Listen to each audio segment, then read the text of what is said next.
Hey everybody, welcome back to the channel.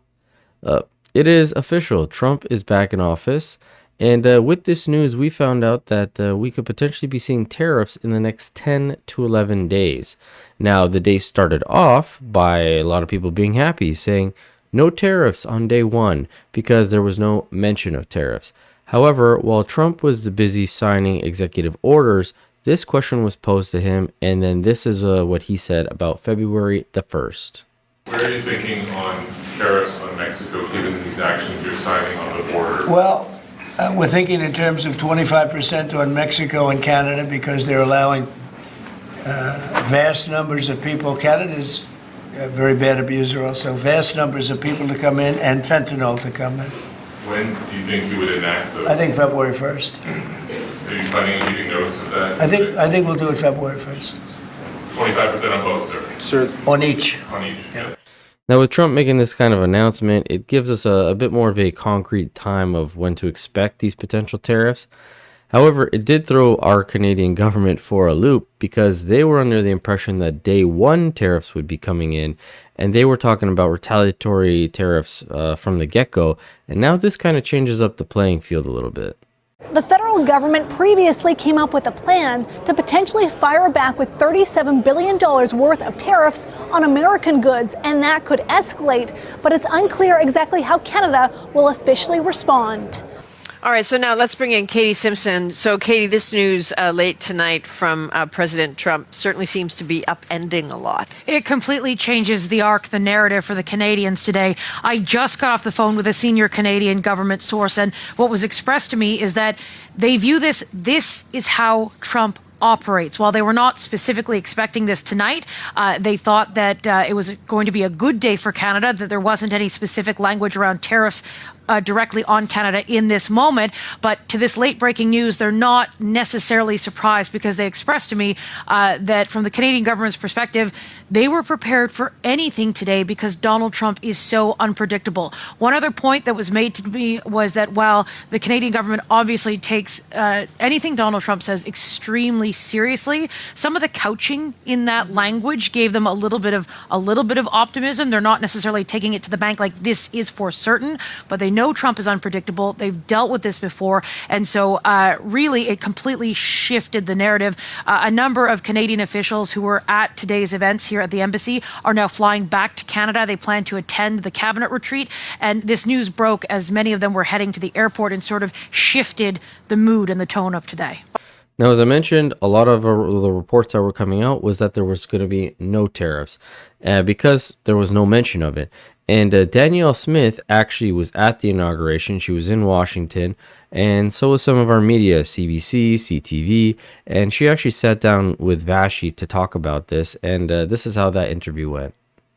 I wanted to start off and find out from your understanding if it is as it seems that we have escaped the application as threatened by Donald Trump of tariffs on day one. Is that your understanding? It looks like we have escaped it on day one, but I don't think we want to take it for granted. There's still obviously irritants in the relationship between Canada and the U.S., and I think this gives us an opportunity to address some of those. Clearly, border security, addressing the Mexican cartels, fentanyl, illegal migrants. That's going to be something that we have to demonstrate that we're taking serious action on. And I think the other issue that keeps coming up is our NATO commitment. I think that it is perceived by the U.S. that we're free riding on their security and that we need to make sure that we're equal partners in that. And equal just means getting to the 2% NATO commitment. That's something that the premiers have been asking for some time. We were worried that if we didn't meet that commitment, it would begin to have repercussions on trade. We've managed to avoid that so far, but I think we have to get serious about both of those issues if that's going to be the permanent state. Now, I just want to clear up any confusion you guys might have from what you just heard, because this interview with Vashi and Danielle Smith happened during the day. However, that CBC clip that I just played happened at night, and Trump didn't make this announcement about the tariffs or February 1st until he was signing his executive orders, which was much later in the day from that interview. However, when we go back and we listen to Danielle Smith's answer to Vashi's question, she mentions a few things like NATO, that 2% has been a big problem for us. I think Trudeau last time he promised like 1.76%, something like that, which isn't the 2% that they've been wanting. And then she listed a few things dealing with the border, immigration, fentanyl, the cartel, stuff like that. The border shouldn't be an issue simply because Trump has brought it up. The border should be something that we are working on for our own protection. And it seems like the Canadian government can't even get this right, even with the request, because an article just came out saying that the RCMP bought a bunch of Chinese drones to patrol that border that we share with the US, when the US says that they don't agree with that or don't want it. So this is coming from the Western Standard. It says the Canadian RCMP bought Chinese drones unusable for the US border surveillance. The RCMP bought Chinese-made drones to patrol the Canada-US border, even though America officially no longer wants these devices in use. Sources within the RCMP told Radio-Canada that they rushed to buy DJI drones shortly after President-elect Trump's election. However, the US does not approve of Chinese drones monitoring the border because of the fears about espionage and remote interference. I mean, that makes a lot of sense. We're doing everything else in our power to protect us from China. They're looking at banning TikTok because they think that it might be collecting data. Yet, why would the Canada think that the U.S. is cool with us using Chinese drones flying around the border? Like, this is a no-brainer, yet our government still can't even seem to get these simple things right. Probably because they're trying to save a cheap buck by buying this Chinese stuff.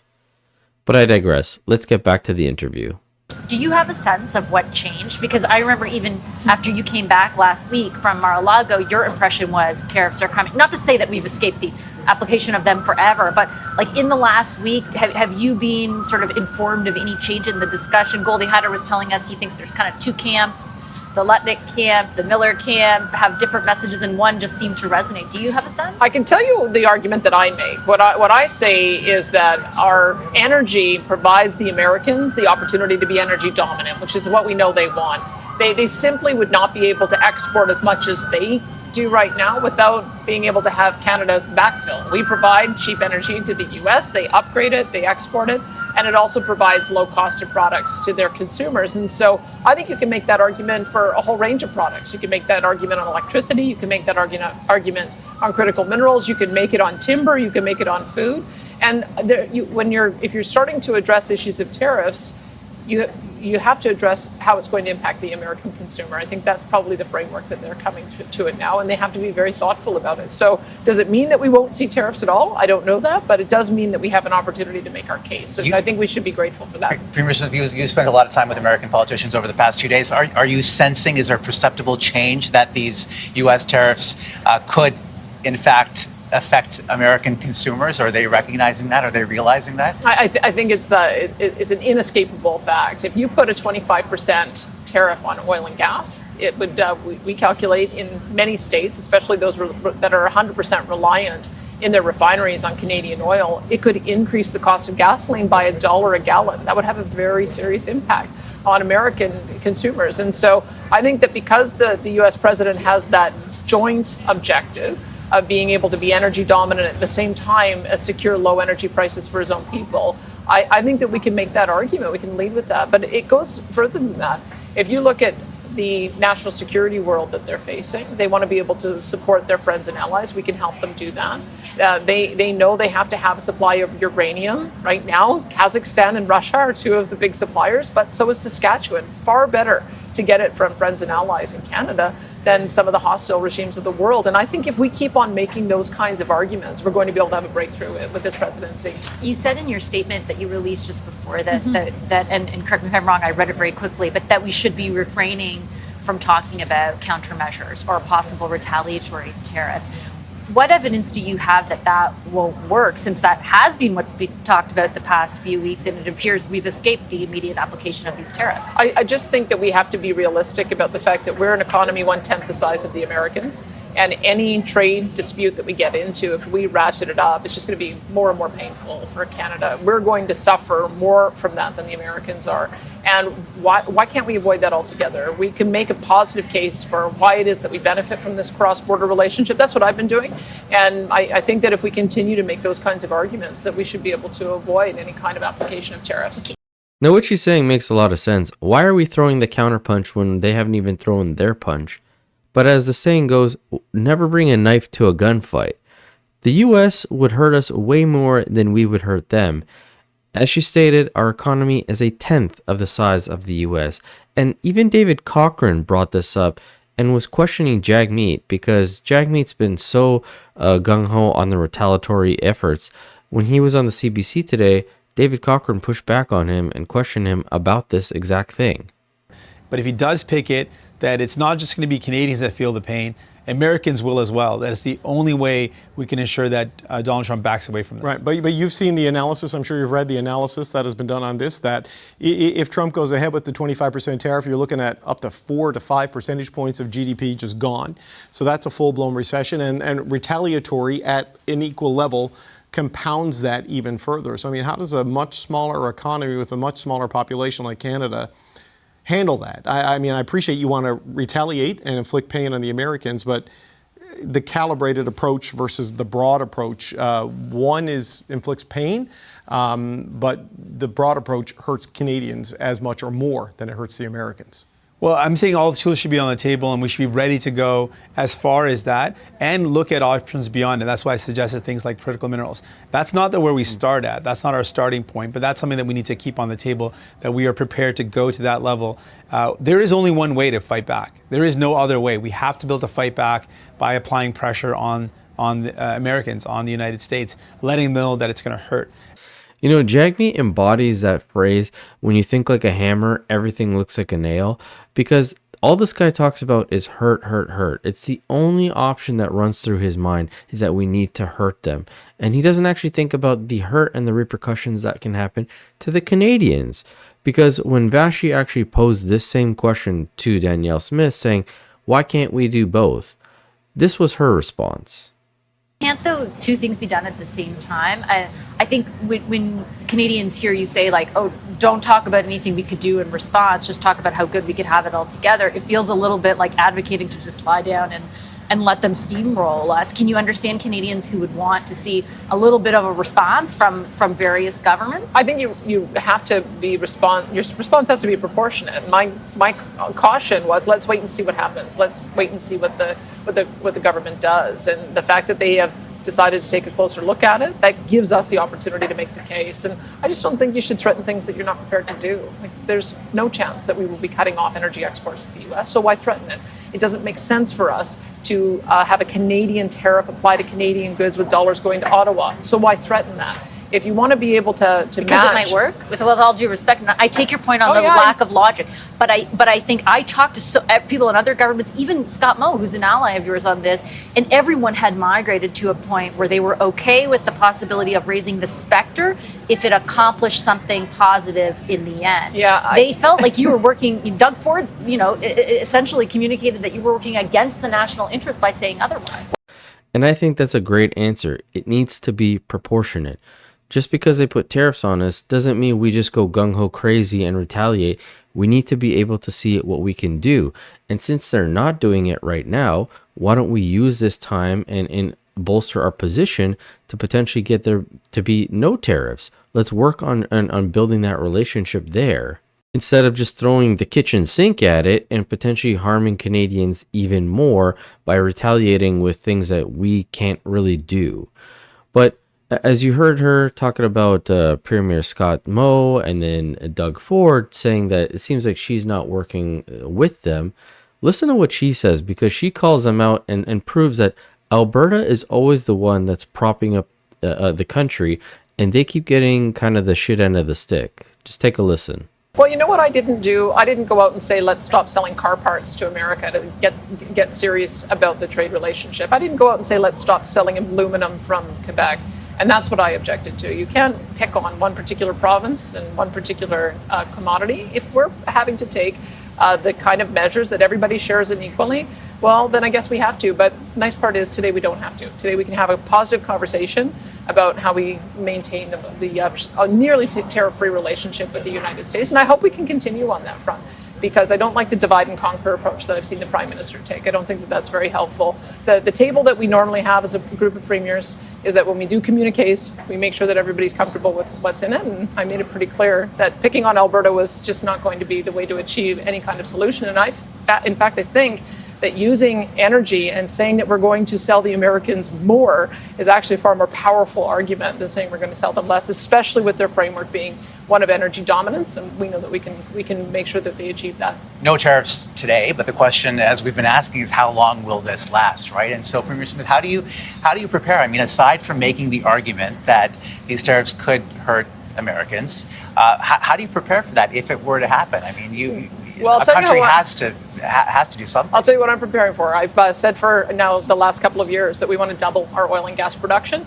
We want to increase the amount of pipeline access to the United States. I've already started talking with all of our pipeline companies about how we might be able to put projects on the table to the incoming Secretary of the Interior and the incoming Secretary of Energy.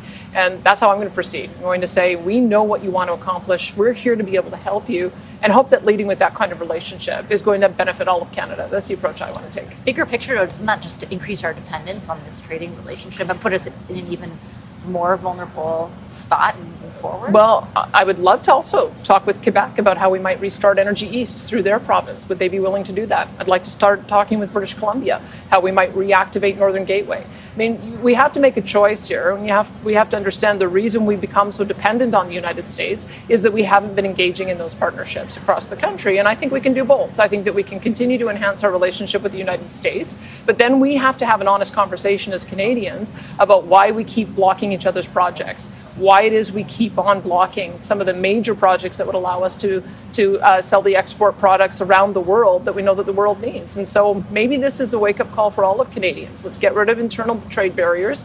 Let's stop fighting against these kind of nation-building projects, and then maybe we'll be able to diversify our markets. Do you still want to be at the table with the other premiers having those conversations, given what's happened over the last week? Because I think their impression is otherwise. Well, I'll be at the COF meeting that we're going to be having in Washington on February the 12th.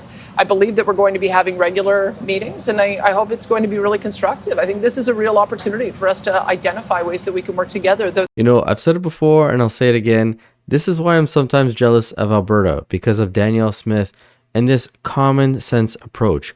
Why is Canada not doing its utmost to try to be the one that people rely on rather than us rely on them? Why aren't we working with the other provinces to increase our pipeline, our resources, the interactions between the two? Why are we going through the U.S. to then supply it to Southern Ontario from Alberta? Why not just go from the west to the east and vice versa? Is it because of price? Because I'm sure it will pay for itself. Plus, at that point, then we can expand our pipelines to Japan, to Italy, to Greece. As Pierre Poilievre has said, a lot of these places want our natural gas, want our oil. We could sell it to other places where they don't need to rely on Venezuela or Russia or anything like that for that crude oil. We could be the ones that are providing it for everyone else. And sure, these pipelines at this point are going to take time to develop, but why is this such a problem? Why have they stopped all of this? And why are the provinces having such a debate against it? And now we're in this situation where we rely on the U.S. to buy our minerals, to buy our gas, to do all this. We should be working to get Canada into a better position. Hopefully, with Pierre at the helm, this will happen. But let me know what you guys think about all this. I'd love to hear from you guys in the comment section below. Let me know if you caught the inauguration, if you watched the whole thing, what you thought about it, and if you're worried about the next 10 to 11 days that are coming with the whole tariff situation. But as always, I will catch you guys on the next one, and thanks for watching.